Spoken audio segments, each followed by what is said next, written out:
Olá, olá pessoal, boa noite a todos e todas. Eu me chamo Luan Moraes, eu sou responsável pela mesa 7, irei fazer a mediação nessa mesa 7, chamada Neomedievalismos, a Idade Média além do Medievo. E de antemão queria agradecer primeiramente em nome da comissão organizadora do evento, né? Sejam bem-vindos a mais uma mesa do primeiro Congresso Internacional do Labore do Letamos. Agradecer primeiramente a participação dos participantes, que eu irei apresentar em breve para vocês, e principalmente vocês também que estão acompanhando o evento ao longo de toda essa semana. Então, dando início, no caso, à apresentação da nossa mesa, né, mais uma vez, a mesa 7, que se chama Neomedievalismos, a Idade Média além do Medievo. Os participantes são a Adriele Costa, da UFRJ, com a comunicação intitulada Medievalidade na Cor, os Cavaleiros Negros no Medievo Fílmico. Depois a gente tem também o Ramiro Paim Trindade Júnior, com a comunicação Apontamentos Iniciais sobre Gênero em 2 filmes arturianos. E, por último, o Guilherme Oliveira Claudino, da Universidade Estadual de Minas Gerais. Acabei não dizendo, mas o Ramiro é da Universidade Federal de Santa Maria. E a comunicação do Guilherme se chama A Cidade dos Porcos, o mito da Idade Média em Game of Thrones. Então, pessoal, sejam muitíssimo bem-vindos e bem-vinda.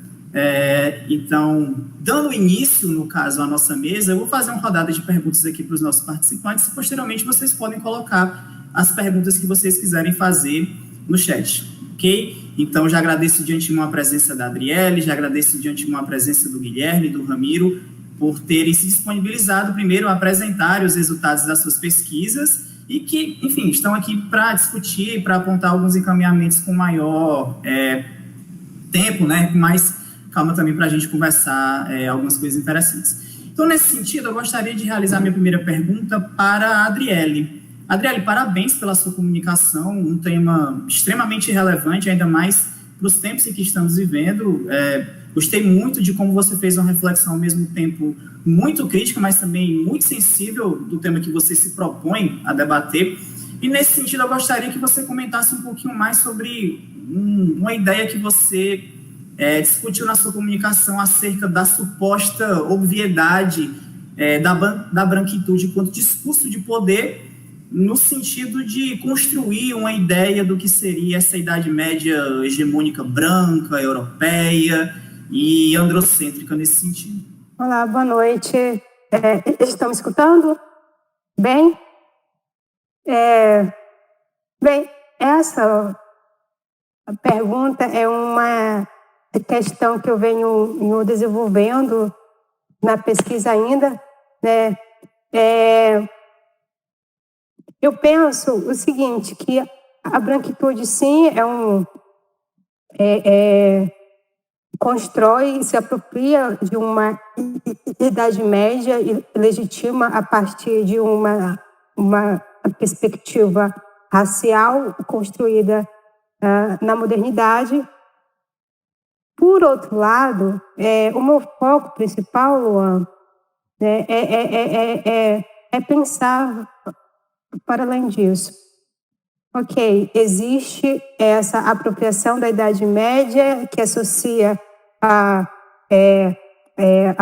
visão branca, eurocêntrica, patriarcal, mas quando a gente vê, né, ou enxerga, analisa as produções culturais, percebemos que a forma que é pensada a Idade Média supostamente branca, ela é completamente diferente. Porque eu parto do pressuposto que a ideia de raça, ela é uma construção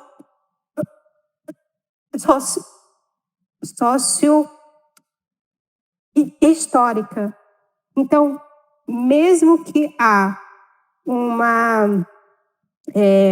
a questão do racismo presente, a concepção que se dá de raça nas relações sociais é diferente. Se a gente pensar essa relação, se a gente olhar para o Brasil e para os Estados Unidos, é diferente. Se é diferente, será que a visão racializada do passado histórico seria a mesma coisa? É similar ou não? Então, assim, a pergunta que você fez sobre a branquitude, ainda estou analisando detalhadamente, porque me falta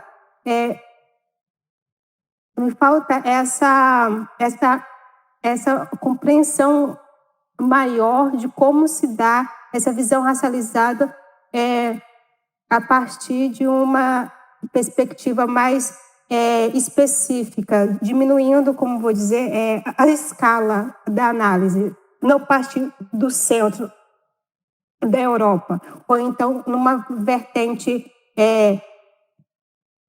vertical, mas sim de baixo para cima. Não sei se eu consegui responder a sua pergunta. Conseguiu sim, Adriele. Muitíssimo obrigado. Eu acho que, como eu falei, uma reflexão extremamente necessária, justamente para fazer jus ao que todos nós, historiadores e historiadoras, enfim, tentamos fazer. A nossa disciplina é uma disciplina do contexto, mas, sobretudo, é uma disciplina do contraste. E quando você, de fato, coloca em xeque posições supostamente, como você bem frisou na sua comunicação, supostamente são óbvias, mas, ao mesmo tempo, as pessoas, ou por alguma falta de conhecimento mesmo, ou até mesmo má vontade, né, atendendo a um determinado projeto político ideológico, simplesmente ignora essas categorias de análise. Eu acho que a sua comunicação traz um olhar bem crítico em relação a como essas considerações podem, enfim, ser colocadas, se não de modo mais imperativo em xeque de uma vez por todas, mas, enfim, as pessoas começam a prestar um pouco mais de atenção, de perceberem que isso não está de nenhum modo deslocado da totalidade analítica que a gente deve se propor. Muitíssimo obrigado pela resposta, Adriele. Dando continuidade, gente, então, queria fazer uma pergunta agora para o Guilherme.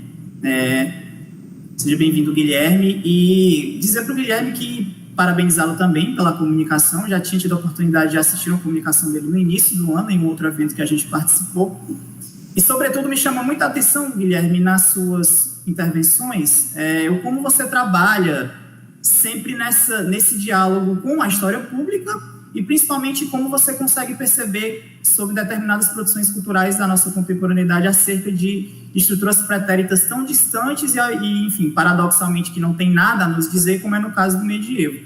Você faz uma análise muito sensível no sentido de tensionar ao máximo essas representações acerca do que você critica de maneira bem coesa e bem coerente na sua comunicação, do que seria esse mito da Idade Média, né?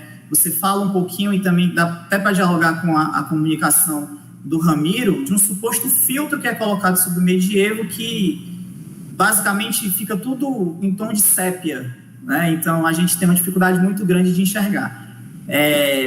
No caso, como você aponta, em relação especificamente às cidades. Nesse sentido, eu queria que você falasse um pouquinho de como você enxerga o diálogo, principalmente com o acesso à documentação de época, o acesso à documentação secundária, né, as fontes secundárias sobre a Idade Média, e como você enxerga esse diálogo com a documentação primária e secundária para o ensino de história, pensando numa articulação maior sobre história, ensino e o campo da história pública.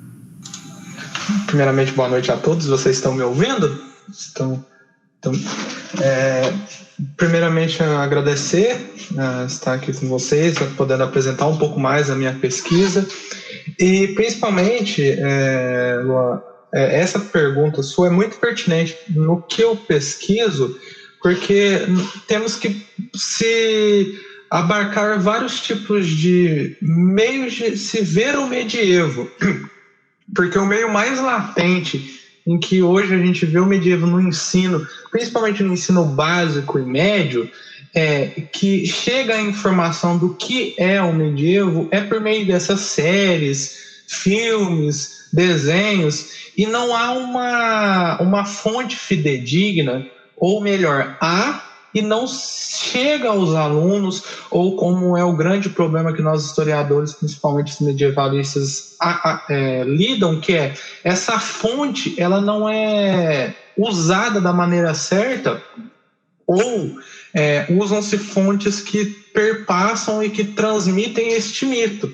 Então, a sua pergunta a respeito das fontes primárias e secundárias, A primeira coisa é muito difícil hoje se ter documentos ou algo que remeta ao medievo, algo que ele foi de fato, e não só perpetuar essa história que vem crescendo, essa contra-história e essa fake history que vem acontecendo desde muito tempo, seja da Regine Pernod lá em 77 ou anterior a ela, e vem perdurando.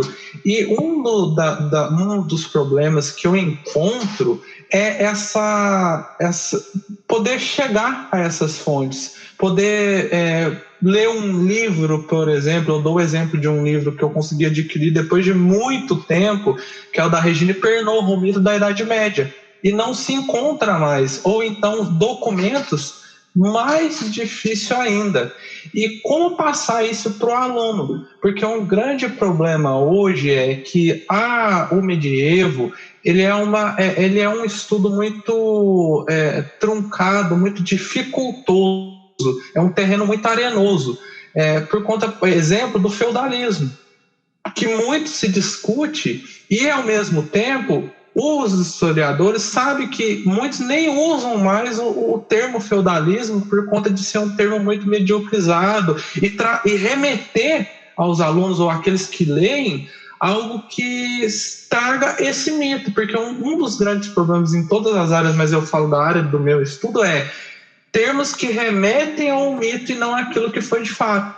Então, um grande problema que eu encontro é encontrar esses documentos, porque a partir do momento que eu encontro eles, eu consigo, mediante aos conceitos de história pública que eu permeio, e como você disse, eu tento exaurir ao máximo, porque uma das coisas é encontrar essa documentação e passar àqueles que eu quero, os alunos principalmente, de uma forma coesa, com todo o conhecimento, o conteúdo, mas não de uma forma muito assim desleixada, porque aí eu não passo e só perpetuo.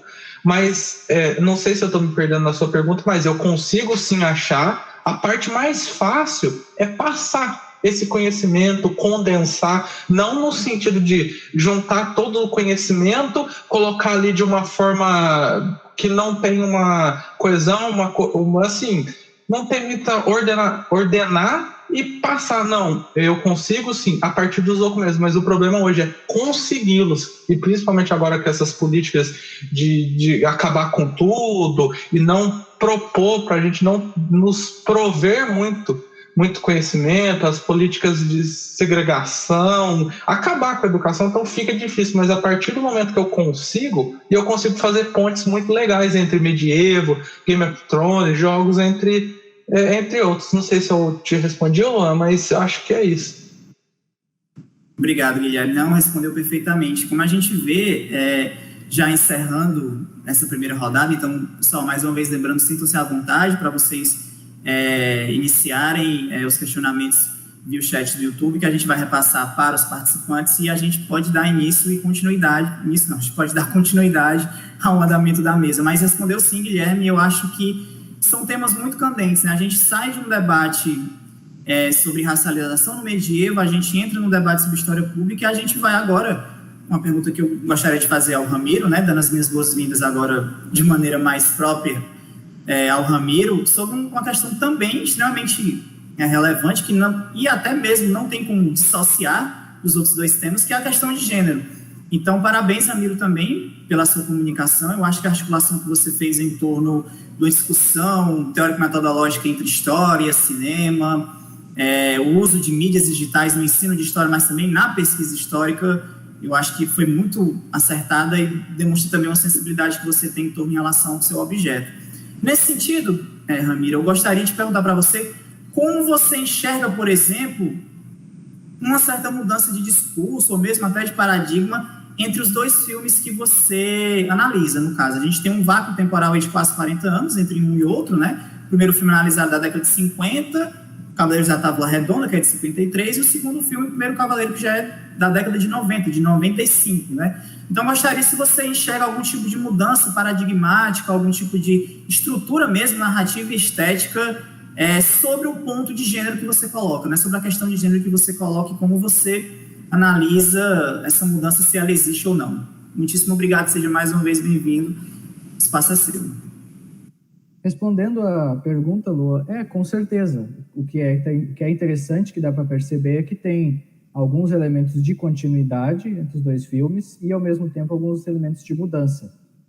Como a minha análise é meio no início ainda, são conclusões preliminares, né? Deixando bem claro isso, assim, que eu não posso bater o martelo e dizer que com certeza é isso, mas por essa análise preliminar que eu estou fazendo, dá para perceber, assim, que uma questão que é muito clara na continuidade é um conservadorismo moral, que ele tem no filme de 1953, bem em diálogo com a época, e quando a gente chega no filme de 95, continua esse conservadorismo moral, continuam esses elementos de conservadorismo, principalmente na questão, né, que é o foco do meu trabalho, dos papéis de gênero. Continua essas representações de gênero que têm elementos conservadores, assim, na forma como eles retratam os personagens femininos.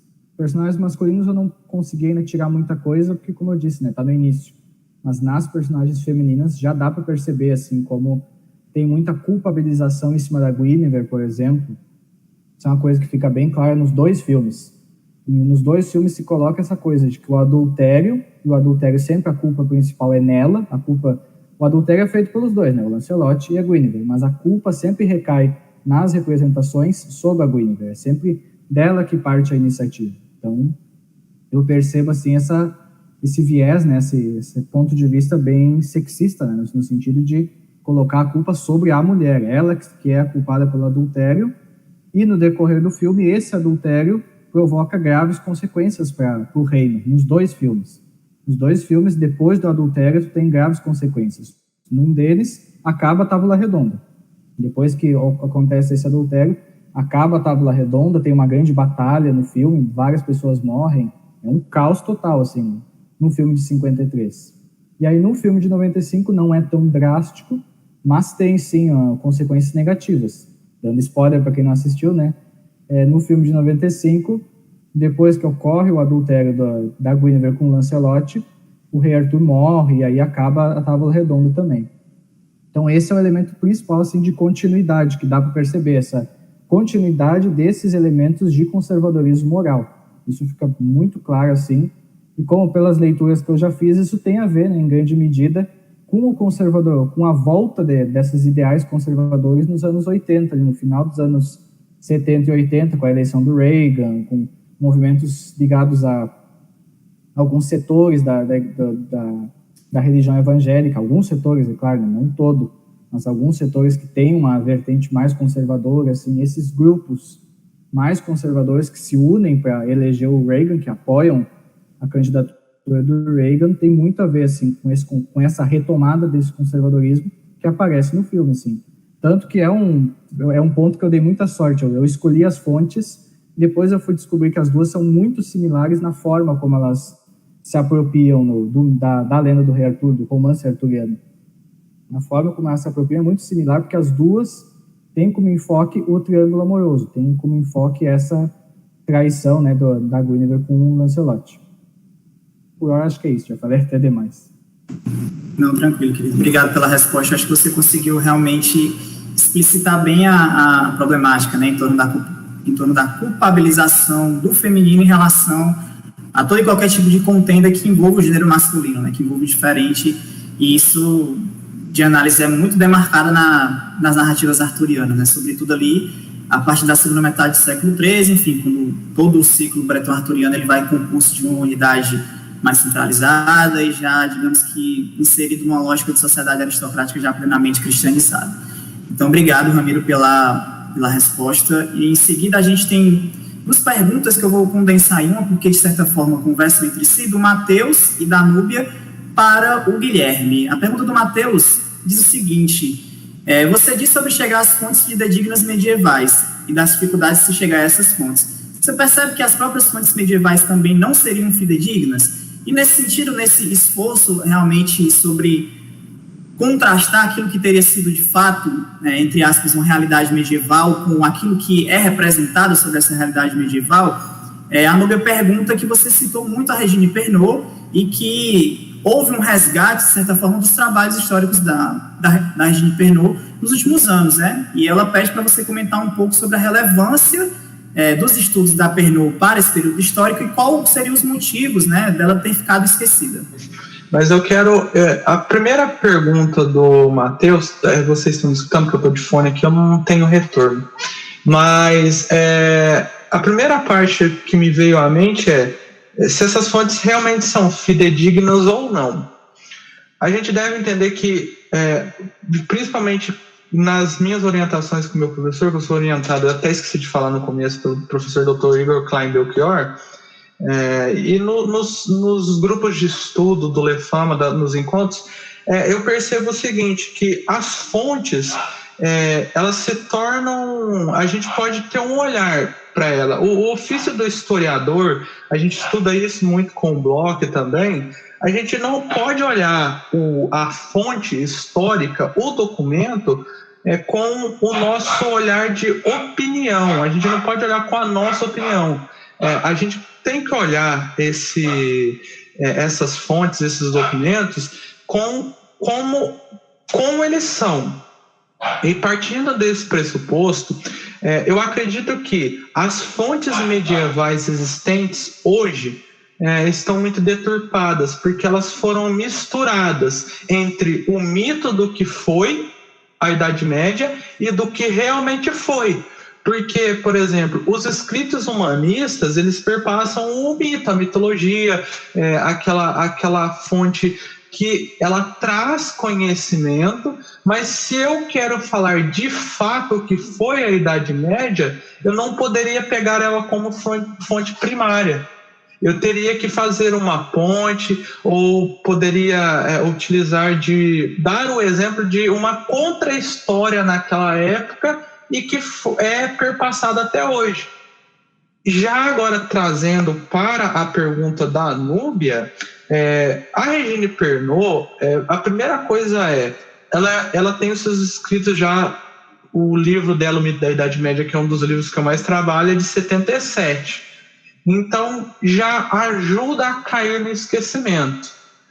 E outro ponto que eu acredito que ela foi esquecida é porque, como há um volume muito grande de produções e de outros fatores, eu estava lendo até um livro que eu indico a vocês também, o Dicionário do Ocidente Medieval, ele, em uma parte...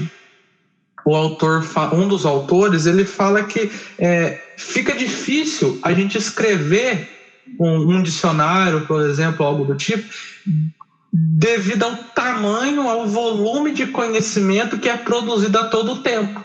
E a Regine Pernod, como ela é basilar, ao meu ver, como ela é bastante... é a base, porque se uma pessoa quer estudar a Idade Média, independente do ramo que ela queira, ela tem que passar, por exemplo, por Regine Pernod, Legoff, Georges Duby, acho que é assim que pronuncia. Então, o problema é que o que eu percebo é que as pessoas não se atêm à base. E aí eu venho a trazer uma discussão que eu acredito, eu não sei, acho que vai acrescentar algo, as pessoas querem estudar tanto as coisas novas, as produções novas, isso de fato temos sim, mas a gente tem que fazer esse resgate, porque a Regine Pernod e essas fontes de estudo medievais, elas muitas das vezes elas são ideologizadas. Então, por exemplo, a extrema-direita, ela pega aquilo que ela quer ler, ela pega aquilo que ela quer ver, o que ela quer passar, o que ela quer criar em torno do medievo. E aí há a dificuldade de se alcançar essas fontes e o esquecimento, porque como a Regine Pernod, ela diz no Mito da Idade Média, em todas as outras produções, ela diz o que o medievo foi de fato, sem nenhum filtro, sem nenhuma ideologia por trás que roube aquele fato ou aquele período que ela está descrevendo. Então, eu acredito que as fontes são fidedignas, sim, dependendo de como nós a trabalhamos, porque eu não posso pegar uma fonte humanista e querer descrever o medievo frente àquela fonte.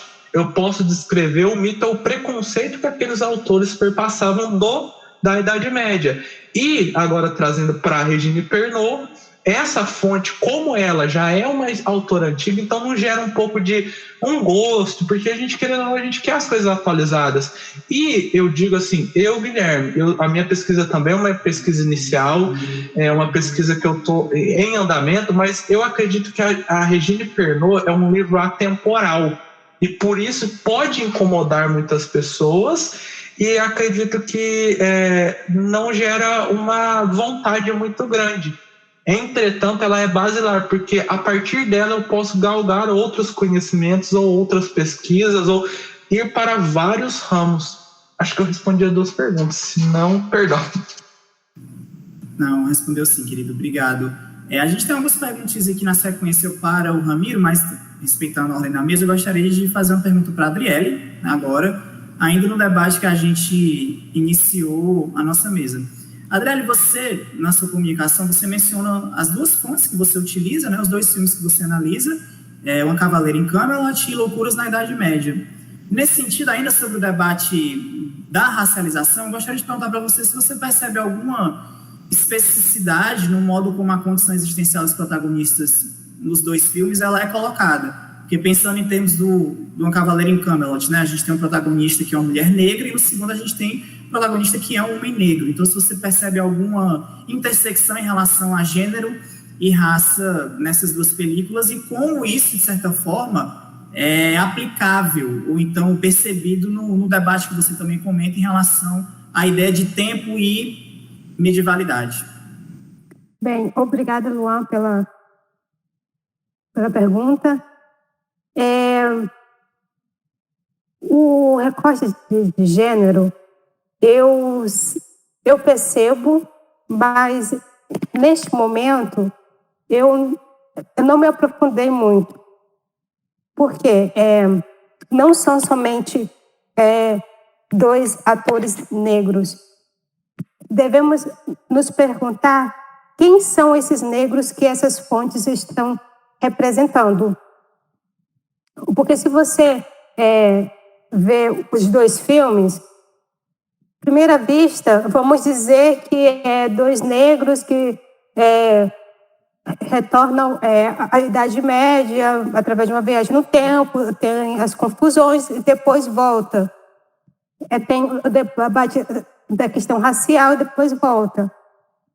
Mas isso é uma visão mais de cima. Quando você aprofunda, começa a se perguntar quem são esses negros e também considerar a pergunta dentro da experiência histórica norte-americana, ou melhor, estadunidense, dos negros naquela sociedade, percebemos que o filme ele retrata um tipo de negro. Porque as categorias raciais nos Estados Unidos não só está vinculado ao fenótipo. Eu me refiro à questão histórica. No filme, representa um tipo de negro específico, o negro retinto. E, para além disso, tem também um recorte de classe. Porque, se você perceber, o Jamal, ele é do gueto, enquanto a doutora Vivian, não. Por que isso? Né? E por que também, no filme A Night in Camelot, a forma que é tratada a ambientação medieval coloca a personagem como a mediadora, né, que vai ensinar aquele meio, né, entre aspas, as boas maneiras, muitas aspas aí, tá? Que vai se reorganizar novamente. E por que em Black Knight, tem muitas referências afro-americanas. E porque nessa ambientação tem uma mulher negra já na ambientação medieval. Então, são perguntas que eu tento buscar responder. Porque mesmo que eu pense na questão do gênero, vai ampliar ainda mais, sabe? Então, o processo de racialização do tempo histórico aí se dá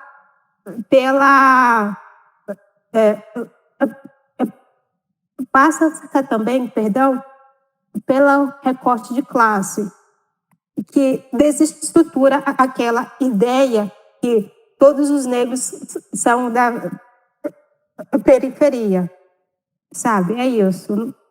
Obrigado, Adriele, pela resposta. Eu acho que a articulação que você faz a reflexão é justamente isso, né? Essa parte de que o próprio signo da racialização ele é imputado por outro. Então, é aquilo que o Fanon, no Pele Negra, Máscaras Brancas, vai chamar de epidermização do sujeito, né? Quem diz que o negro é o branco. Então, você é sujeitado, você é, enfim, aprisionado à sua condição existencial porque alguém disse que você é isso. E eu acho que quando a gente destaca esses termos para temporalidades tão, digamos que, exógenas e alheias à nossa própria experiência no tempo histórico, enquanto é o medievo, a gente começa a perceber que esses determinados signos de naturalização e de racialização nada tem de naturais. No caso, são construções sociais, como você falou, historicamente determinadas, e, enfim, e aprofundadas e levadas à extrema, digamos que, categoria social, enfim, de 200 anos para cá. Mas obrigado, Adriele, pelo comentário e pela reflexão, mais uma vez. A gente tem duas perguntas aqui na sequência para o Ramiro, como eu havia mencionado, que acabam conversando entre si, no caso. A gente tem uma pergunta da Giovana, que ela vai fazer o seguinte: qual seria, Ramiro, a sua maior dificuldade em trabalhar gênero no medievo, no sentido em relação a fontes e bibliografia? E ainda, complementando a pergunta da Giovana, a gente tem a pergunta do Matheus, que dentro dessa ideia das dificuldades de trabalhar gênero no medievo, a pergunta do Matheus é mais uma curiosidade, como ele coloca, né? Como você, enfim, observa como as Brumas de Avalon se encaixariam na questão de gênero dentro dessas recepções contemporâneas sobre o mito arturiano? Bom, beleza, obrigado pelas perguntas. As perguntas da Giovana. Bom, assim, especificamente, né, eu não trabalho com o medievo, mas muito mais com apropriações do medievo, né? Como que Hollywood, na segunda metade do século XX, se apropria de um romance arturiano medieval, que é o romance A Morte de Arthur, que é um romance lá do final do século XV. Então, nessa questão do gênero, até que eu não tive dificuldade. Eu achei umas 2 ou 3 obras, pelo menos, que eu já dei uma olhada, assim, que tratam especificamente como que o gênero aparece nesse romance, que é o romance A Morte de Arthur. Então, nessa abordagem que eu estou fazendo, para o livro eu já achei essas referências, assim, não foi tão difícil. E no filme também, nos filmes também não foi muito difícil achar obras que tratam dessa questão de como o gênero, né, as mudanças que ocorreram no gênero, nos papéis de gênero, na segunda metade do século XX. Para os filmes, principalmente, não foi difícil, assim, foi bem tranquilo até. Então, por enquanto, eu não posso me queixar, assim, então não tive dificuldades mesmo para achar essas referências. Daí, agora a pergunta do Matheus. Eu não posso comentar, porque eu nunca li, assim, As Brumas de Avalon, nunca li o livro. Mas o que eu posso dizer é que, com certeza, ele tem muita influência da segunda onda do feminismo, né, que trouxe, então, em debate foi um reavivamento, né, dessa luta feminista por direitos. Então, isso com certeza influenciou a autora, né, nessa nova abordagem que ela faz das lendas arturianas, né, essa abordagem que muita gente comenta, né, que As Brumas de Avalon seria uma leitura feminista do mito arturiano. Mas, como eu não li o livro, eu não quero comentar para não falar nenhuma bobagem aqui, né? Mas o que eu posso dizer é isso. Obrigado, Ramiro. Gente, lembrando que a gente ainda tem mais alguns minutos antes de encerrar a nossa mesa, então, se vocês quiserem lançar mais 1 ou 2 perguntas para os nossos participantes, sintam-se à vontade.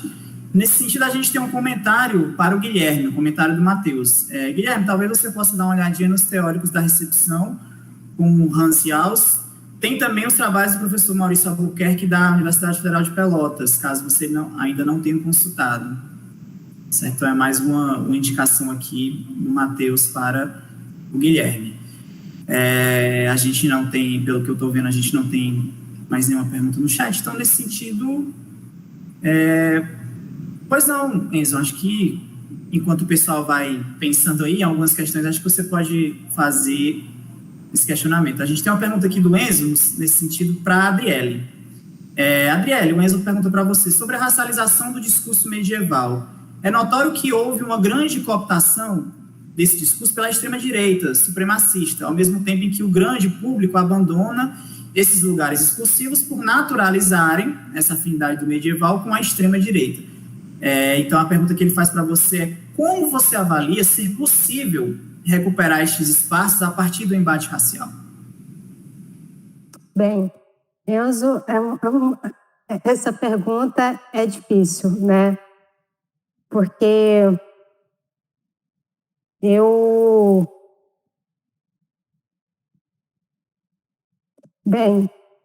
nesse debate sobre essa apropriação por grupos de extrema-direita, pelo menos o que eu penso no momento, é que sim, de certa forma, eu vou tentar explicar a partir do meu quadro teórico, porque é mais prático para mim.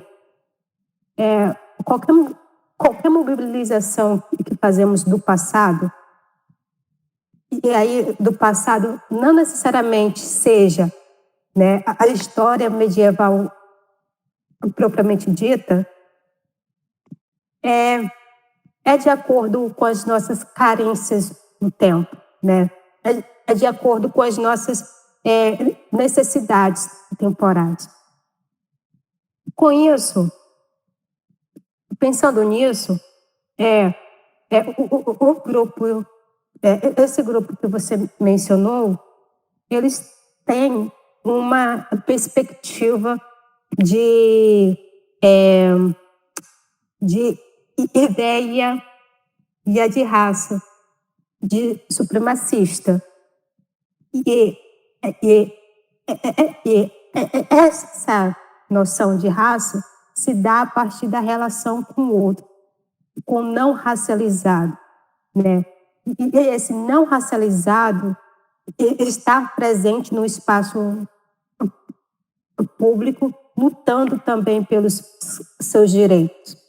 Então, de certa maneira, esses embates raciais contribuem, né, direta ou indiretamente, na forma que pensamos e mobilizamos o passado histórico. Bem, dito isto, eu não penso que que esse grupo vai se apropriar da Idade Média histórica, e sim de visões de Idade Média que as pessoas consideram ser o passado medieval. E, ao mesmo tempo que se percebe isso, né, que se apropriam disso, vem a perspectiva racializada, uma das perspectivas racializadas, né, que não seria a única, para legitimar o poder daquele grupo, justificar suas ações. Porque se a gente pensar o que seria raça para o grupo subalternizado, racializado, seria o mesmo? Não. E é por isso que eu vejo, né, na minha pesquisa, que não há somente uma visão racializada da extrema-direita. Não basta dizer que a Idade Média é branca porque a extrema-direita se apropria para legitimar os conflitos raciais, legitimar suas ações. Não. Tem também outros tipos de racialização da Idade Média. Porque, de certa forma, os grupos racializados, aí no caso, negros, né, que o meu recorte específico é esse, eles ressignificam a ideia de raça. E no processo dessa ressignificação, não seria o mesmo que a extrema-direita tem. Consequentemente, a visão racializada da Idade Média, nesses filmes que eu analiso, seria completamente diferente da Idade Média branca. Porque não basta dizer que é a Idade Média branca associada ao grupo de extrema-direita. É preciso perguntar o que é essa Idade Média branca e como ela se constrói para além do centro. Obrigado, Adriele. Eu acho que a gente está se aproximando já do finalzinho da nossa mesa, mas agradecendo a resposta da Adriele, eu acho que a reflexão que a Adriele levanta vai muito no sentido de como você faz as perguntas certas para o objeto. A gente sabe que no nosso ofício, às vezes é muito incomum que inconscientemente a gente tente atribuir sentido ao objeto ao invés de fazer o caminho contrário. Ou seja, a gente deve extrair do objeto as categorias constitutivas que de fato engendram os seus elementos mais fundamentais. Então, eu agradeço a Adriele, eu agradeço ao público pelas perguntas levantadas, agradeço mais uma vez a participação da Adriele, do Ramiro, do Guilherme, do suporte da Giovana, do Enzo também. E não se esqueçam, gente, que daqui a pouquinho, às 19h, a gente vai ter a mesa 8, intitulada As Fronteiras da Ibéria 1, entre a cristandade e o Islã, ok? Então, gente, a gente está se aproximando aqui do final, então cedo espaço a vocês, se vocês quiserem, enfim, agradecer, dizer mais alguma coisa, e é isso, sintam-se à vontade. De antemão, em nome da comissão organizadora e em nome do primeiro Congresso Labora de Letamos, agradeço mais uma vez a participação do público, pelas perguntas, a participação de todos vocês, pelos debates, e mais uma vez os parabenizo pelo nível alto das comunicações e das reflexões aqui levantadas. A gente fez um debate, ao meu ver, bastante interessante sobre gênero, sobre raça, sobre classe, sobre história pública. Então, o espaço é de vocês, se vocês quiserem acrescentar e, enfim, dizer mais alguma coisa. Então, eu quero, primeiramente, agradecer ao laboratório, a todos da equipe que foram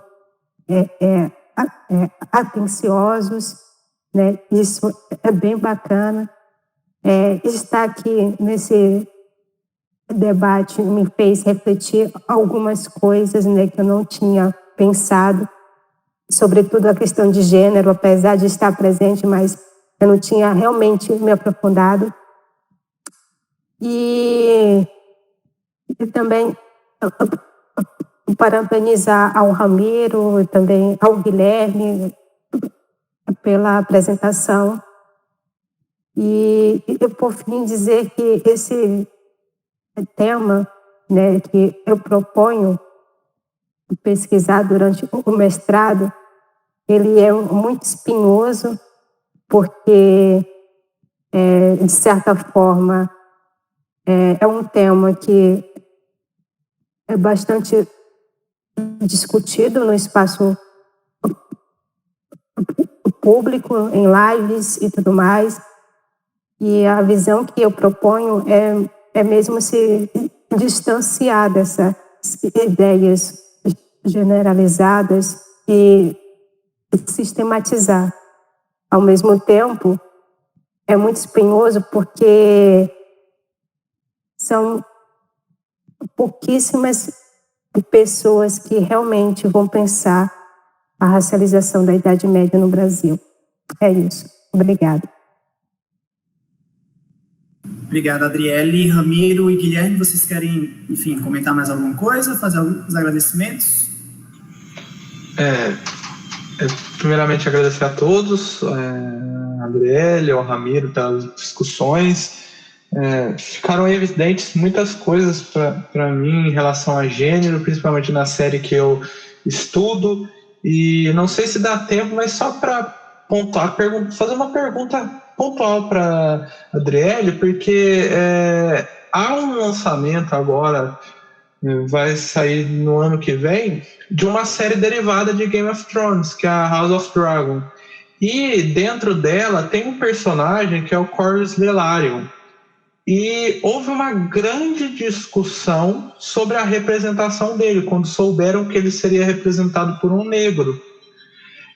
Então, Adriele, eu queria só saber de você, o que você acha ou acredita a respeito dessas representações de personagens que são possivelmente brancos no livro, são representados como negros, e o que você acha, por que mais incomoda aos que estão assistindo às séries nessas representações? Exemplo desse personagem do Corlys Velaryon, que ele foi representado como negro, muita gente não gostou, bravejou, falou que teria descontinuidade na história, que por que isso?